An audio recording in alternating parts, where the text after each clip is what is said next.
Hey y'all, welcome back to Mirror Expressions, where I invite you to share a little bit of yourself through your thoughts, your opinions, your reflections, and most of all, your expressions, just as I would do the same for you.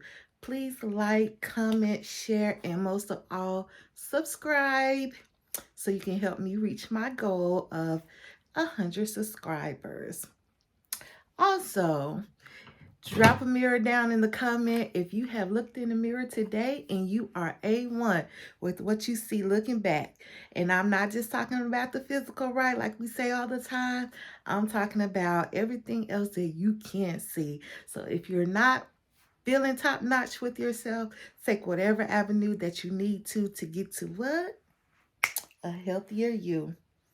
All right. Let's go ahead and we are going to dive right in. We are reviewing and recapping maths. This is episode 4, Saying Son and Spouses. So we get the opening scene, and there's a montage of all the married couples settling in for the evening, right? So Kristen with the Y, and we're going to call him by his real name. He messed up again. So Kristen with a Y and Mitch, they're still dressed in their wedding attire, right? And so she's just looking everywhere. She can't find her darn PJs, right? I'm like, girl,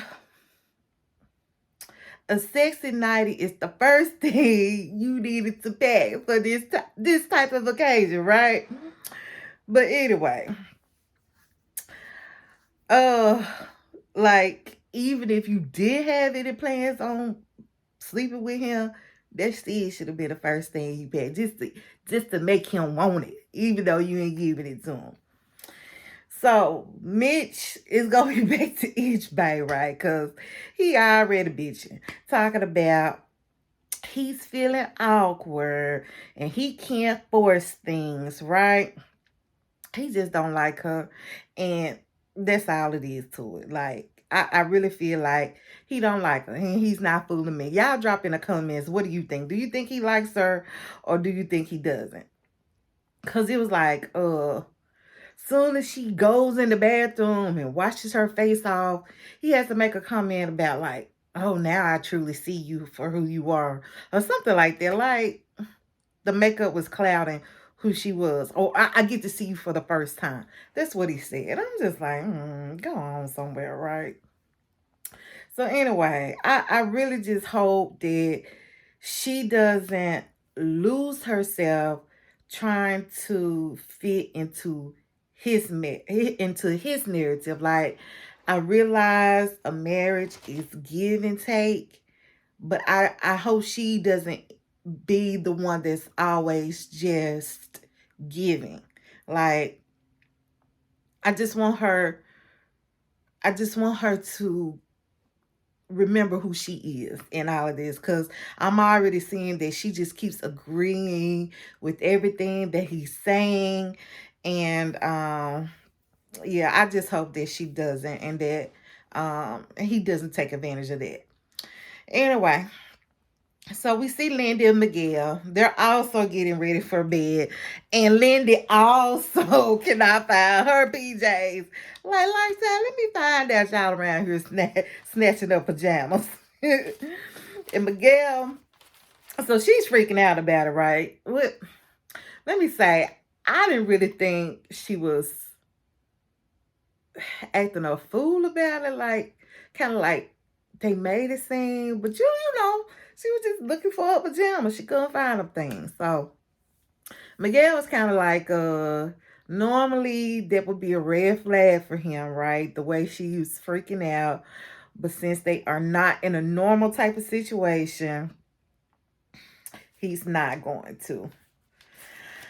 So over to the next door, we see Stasha and Baby JL. Like he's just gonna still have to be Baby JL. I'm sorry, just Baby JL. So they're just getting to their room, and he already staking claim on what side of the bed he's gonna sleep. Like he didn't bother to ask her like what side she prefers or anything to that effect. And the only thing I can kind of say from that is that he did pick the side closest to the door. So maybe he was thinking of it in a protective type of situation, because Stasha was like, "Oh, okay," as if to say like, "Oh, okay, you really could have asked me," but that's all I could say for that. Like, cause he didn't. He just came in like, "Oh, this is where I'm sleeping." So anyway, oh, and then he had turned to the side, y'all, right? And baby, them little baby plants was sticking out right there. It looked like some fangs hanging out of somebody's mouth. Oh, I was too tickled. Oh, anyway, at least she got her butt into some water, right? So, oh, and production's so shady. So they gonna ask baby JL, does he want to cuddle or does he want to have sex? Now you know. You know that man want to have sex. So he gonna try to say he wants to just cuddle, but he couldn't even get that lie out of his own mouth. So she, on the other hand, in the bathroom washing her face up, and she's just like, no, it ain't going down. You know, ain't nothing but some cuddling going on, right? So they're in the bed, and Stasha asks him, well, what are your expectations of a wife? And he said, someone that could be his best friend, because, you know, as you age, your looks they're gonna decline, right? And then he gonna say, and stuff starts to hang. Stuff starts to sag. Like, why don't you just say what you really mean, baby? If she could go get the breast lifted up anytime that she wants to. I just thought that was so funny. All right, y'all. So it's the next morning, and this is what I don't understand. So Justin and Alexis still got last night breath in their mouth, and they over there talking about, I can't believe we've been married a whole 24 hours. Like, dude, what time did y'all really get married? Come on now. Come on. It has not been 24 hours. That's just like the last episode when Alexis was like, now that I've gotten to know him, like, dude, you ought to know that man like 6 hours. Like, what are you talking about? I could tell that they are really going to move fast through things. Like, they're just kind of going along like really quickly and exaggerating things. And I also believe that with that quickness that they're moving or perceiving things to be, that they're going to probably be the first ones to have the first argument of the season. Y'all tell me what you think. Who do you think going to be the first ones? I think they are. Drop down in the comment. Anywho, we learned that Mitch is a picky eater. So they're all just kind of, everybody we just see talking, eating breakfast the next morning, right? So Mitch tells us that he's a picky eater. And then, we also see that darn Band-Aid still sitting on his head. Now, it looked like he done changed it, because it seemed like it's a different color. And it's just glaring at us out at TV land. Like, like the sticky part is clear, but the padded part is like this staunch white that's just glaring at us out in TV land. Like, Mitch, I'm gonna need you to do better, boo. I'm gonna need you to do better. Like, and why haven't we seen that conversation between Mitch and Kristen with a Y? Like, why he's walking around with this darn Band-Aid on his head like that? Like, oh, Chad, if I could be a fly on the wall for some of these conversations. Anyway, Linda and Miguel, they talk traveling over their breakfast, right? And girl, that girl can talk. That baby right there knows she can talk. I'm like, breathe, baby. Just breathe. It's gonna be okay. Just take a breath here and there. You're gonna still get your point across, honey. So Stasha and Baby JL, they talk about their insecurities. And she mentioned that communication is one of hers. And he mentioned that being misunderstood is his. And basically, when he said being misunderstood, the way he kind of explained it made me seem like he was it just kind of went in line with like not fitting in, because he talked about how his dad was in the military, and so he grew up in a couple different countries, and so he was like one of the few American children, and that made him stick out. And then when they did move to the US, then he experienced colorism, because he didn't fit in with this group because of his color. He didn't fit in it with this group because of his color. So they kind of talked about that, and she said she kind of dealt with some of the same issues. So we back to Justin and Alexis now. Justin, all I'm gonna say is I can go for the rest of the season without seeing you shirtless. That's all I'm gonna say. But nevertheless, the two of them, they being all flirty. They're actually cute. They're cute together. I'm gonna say that. They're cute together. I love how they are into each other. I'll say that. Even though I do think, they kind of moving along kind of fast, but I do love how they are into each other. Okay.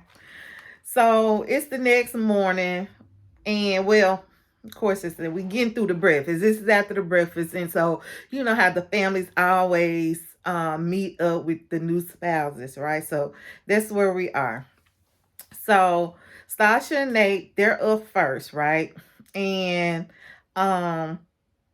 she's meeting with his dad and one of his friends. Not that female friend that we saw that was getting all emotional, but this is actually one of his male friends. And then they just really talked about their biggest concern being that they are both independent and stubborn individuals, right? Nate meets with her mom and two of her friends, and then her folks want to know basically how long is he willing to wait before he have the sex, right? And of course he gonna give the PC answer like until she ready. Now Nate, come on now, we already know. We also learned that he has debt from a failed business attempt. And then I asked him, man, well, do you have a business now? And he starts stumbling over them words, talking about some, well, I day trade, that's kind of like a business. You hustle. You straight hustling these people. Then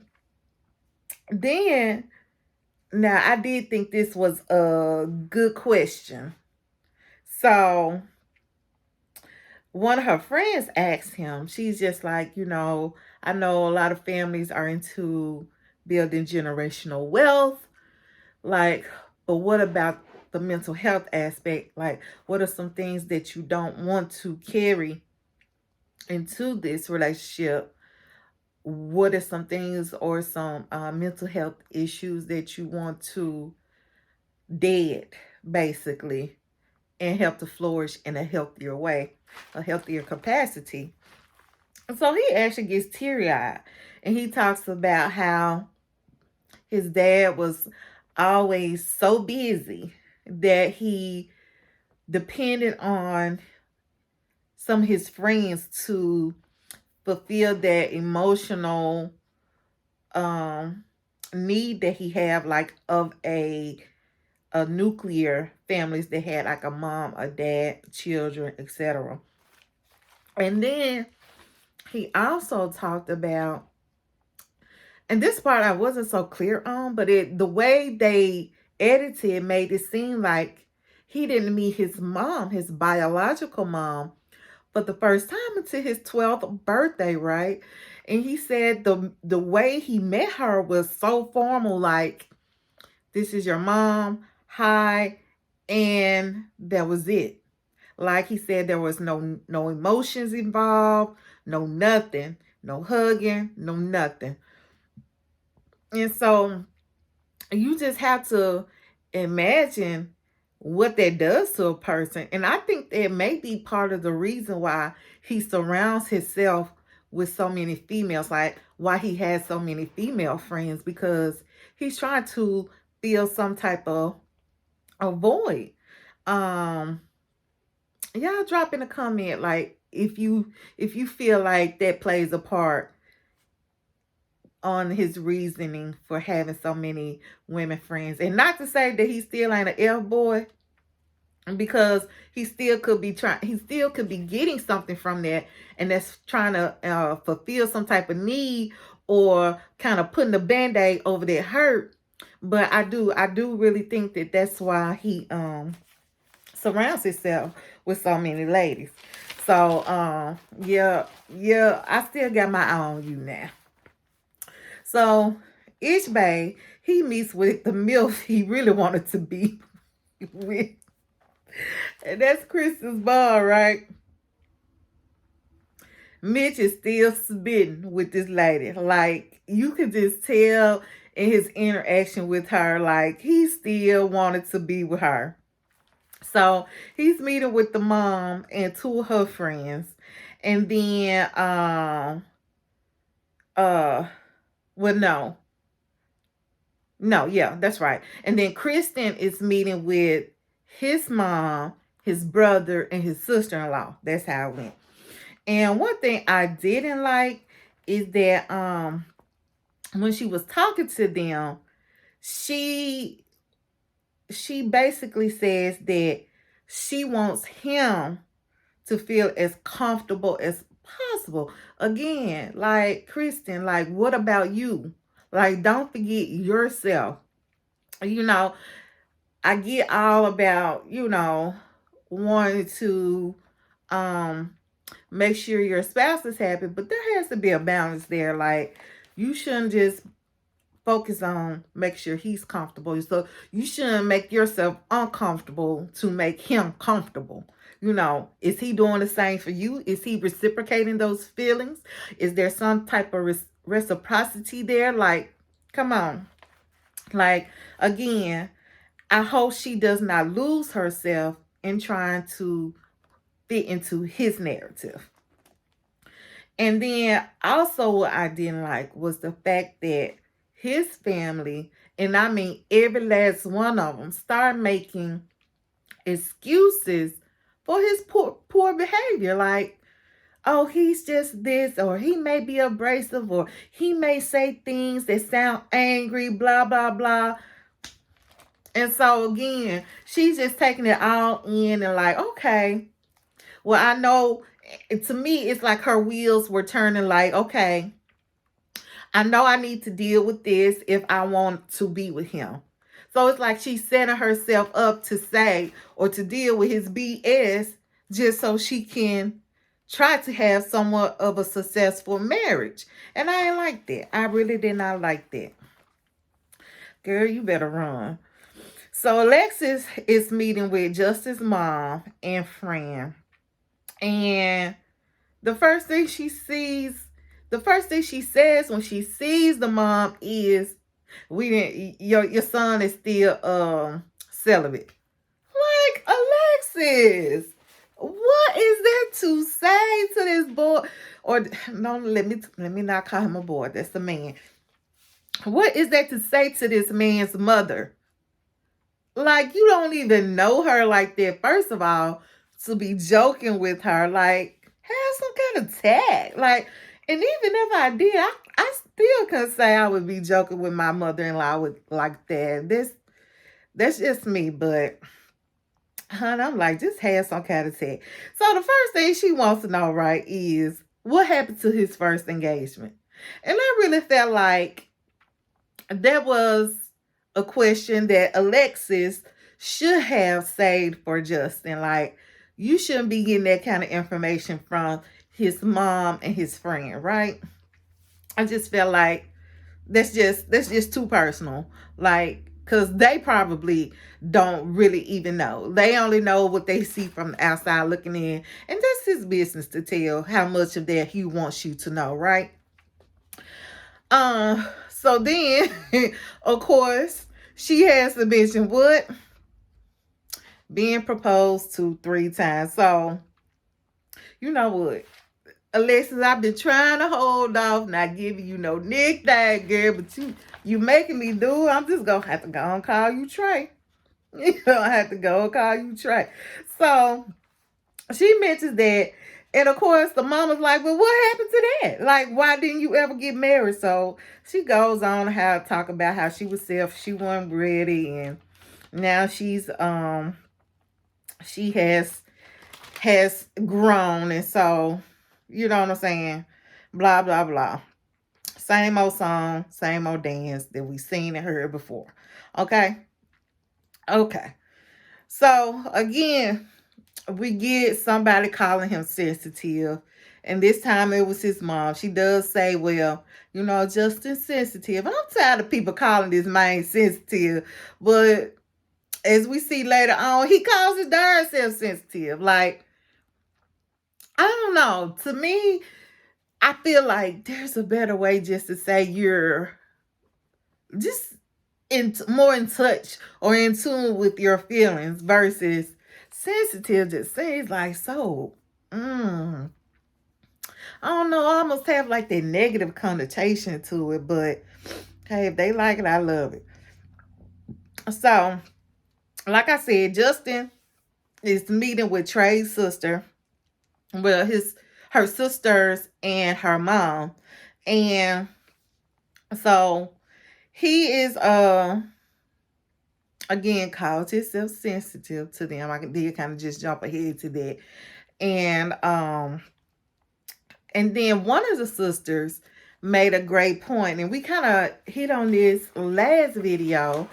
And I want y'all to drop down in the comments again your thoughts on this. But she basically was saying that if you are such a people pleaser, like, what are you going to do to be an advocate for yourself? What are you going to do to make sure your needs are being met, right? And so he was basically just saying that if I'm not receiving it, then I'm not going to be giving it. I'm not, if they're not being a people pleaser to me, then I'm not going to be a people pleaser with her. And I'm just like, that's a full pot of BS, because I could just see, well, I could, this is just an assumption, right?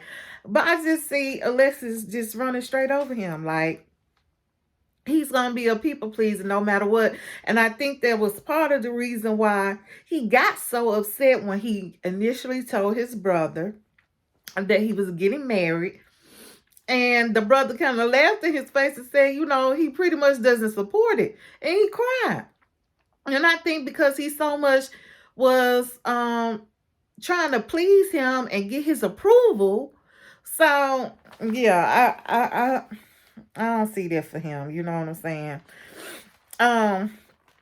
Anyway, Miguel is with Lindy's folks, right? And basically, they all up in the business, and they bring out the Bible, and they basically tell him that they want the two of them, Miguel and Lindy, to wait before they get to know each other, if you know what I mean.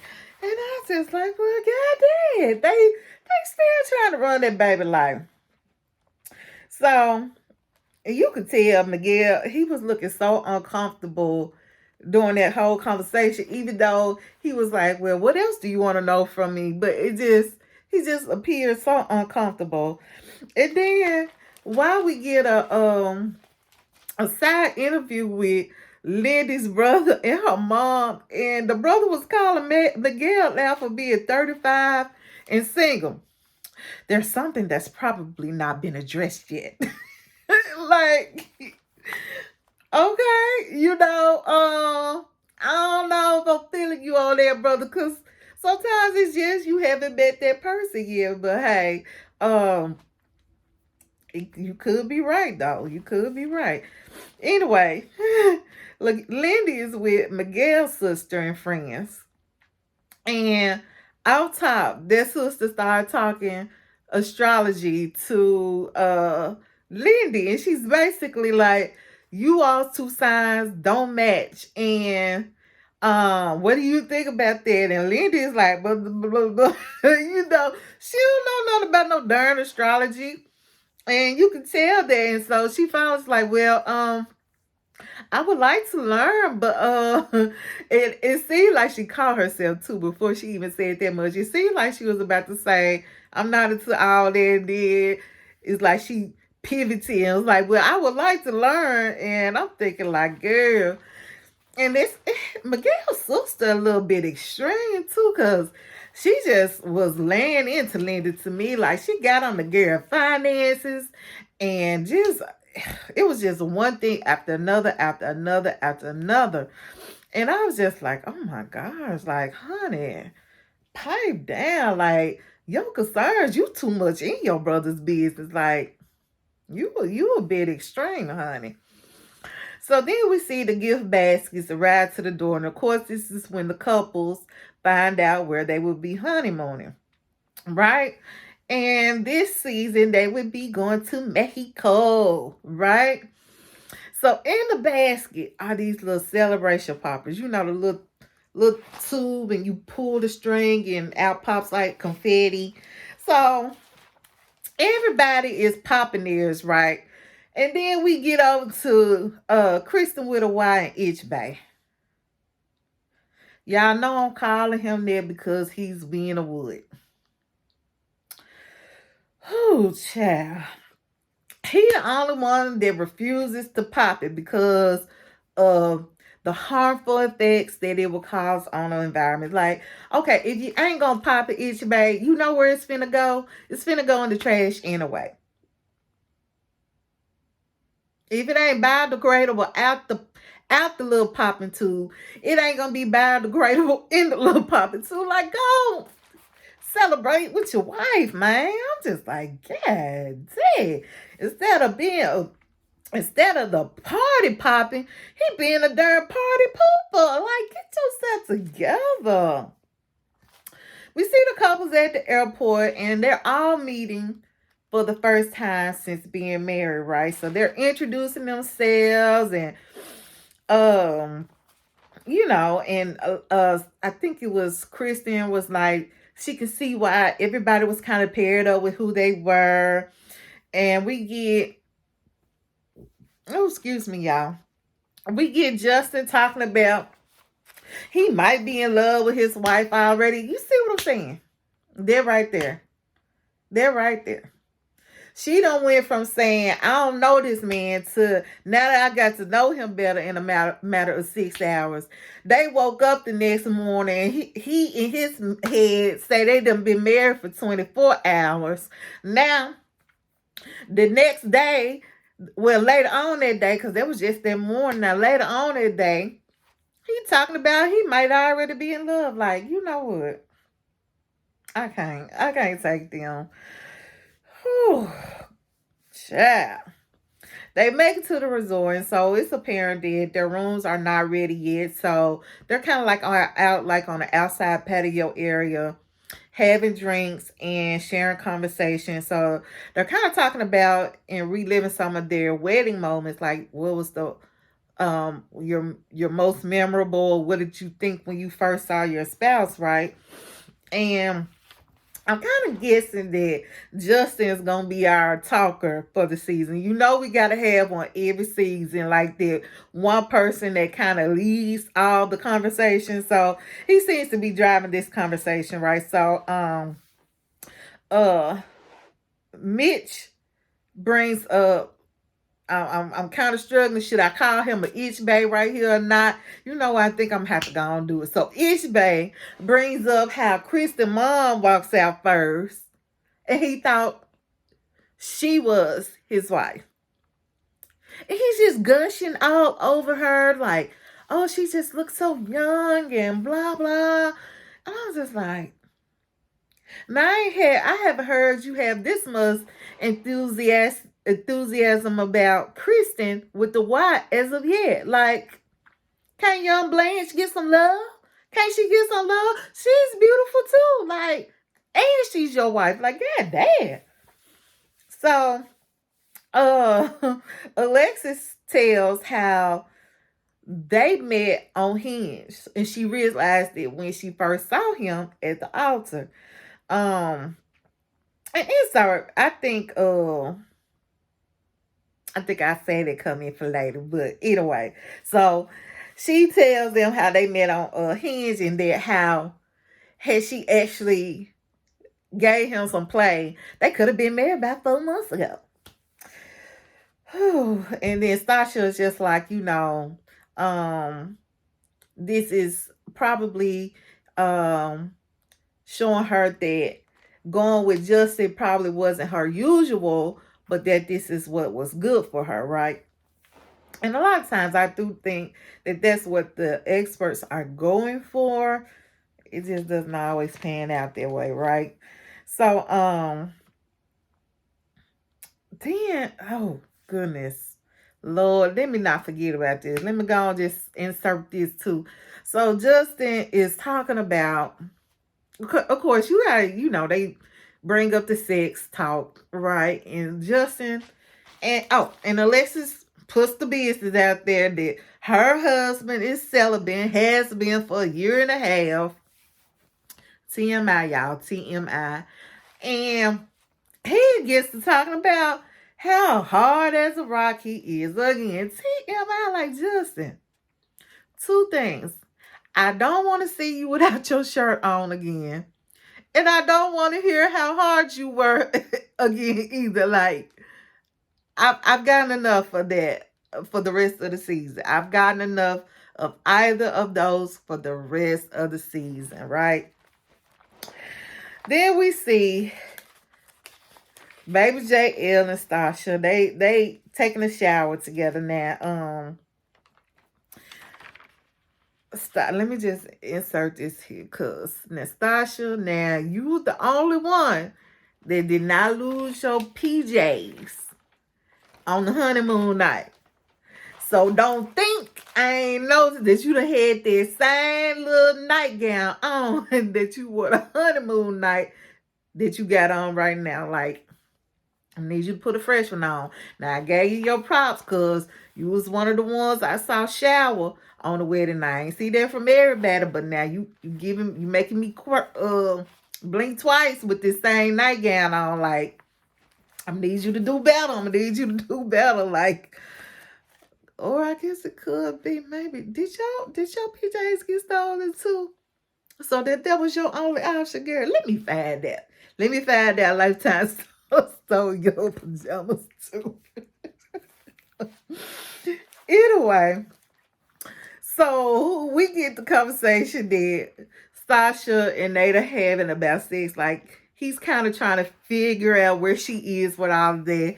And she basically says she wants a deeper connection before that happens.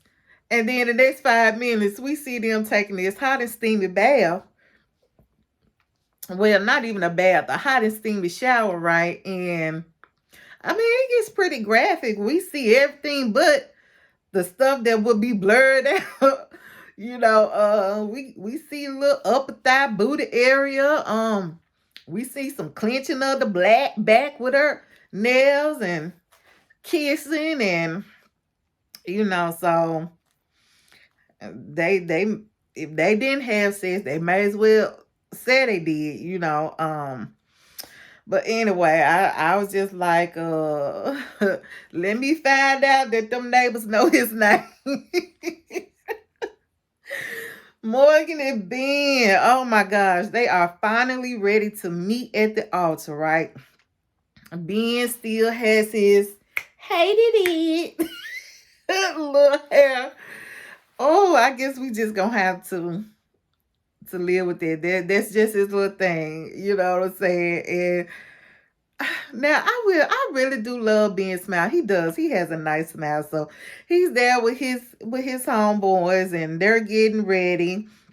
And we learned that this is the day before his 30th birthday, and He is just pumped. Now, Morgan, on the other hand, is just nervous. She's just a ball of nerves and says she has been. And we see one of her bridesmaids popping the bottle off the champagne, right? And she ends up breaking like a champagne flute, like when the top pops off. I said, Lord, don't let this be a foreshadowing to what's to come with Morgan and Ben's marriage. Like, don't let there be a breakup. You know what I'm saying? Because, at the end of the day, I really do like Ben. I like Ben. I really do. Even with his hated it. So, being a butler, baby, because that's what that touch remind me of. He's on the other side. They're getting dressed, and Ben sends over his gift to Morgan.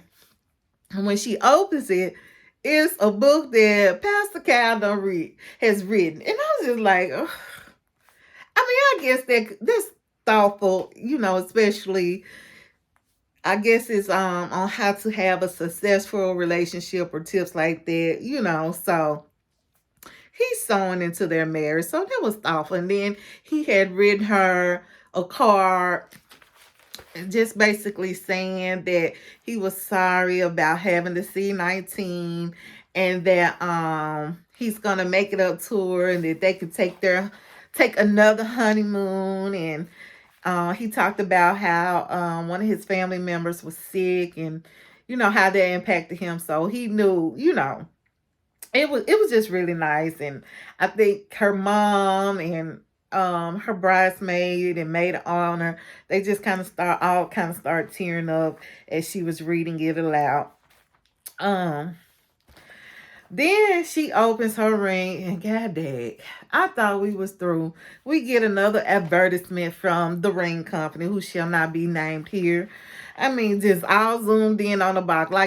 I thought we were done with them, but here we are. We get another one. Ben's at the altar, and here comes Morgan, and he is absolutely smitten when he sees her. Like, he is all smiles. And Ben's umbilical cord, she's smiling too. Like, his mom was just like, like she was happy. She was happy. So they exchanged their vows, and he actually did his from memory. I said, all that time being stuck in the house, he put it to some good use. So they exchanged their vows, they exchanged their rings, and then they kissed. So the last thing we see is, the two of them chatting it up like they do once they leave the altar. And they're just catching up like on likes and dislikes and what do you do for a living? Do you want kids?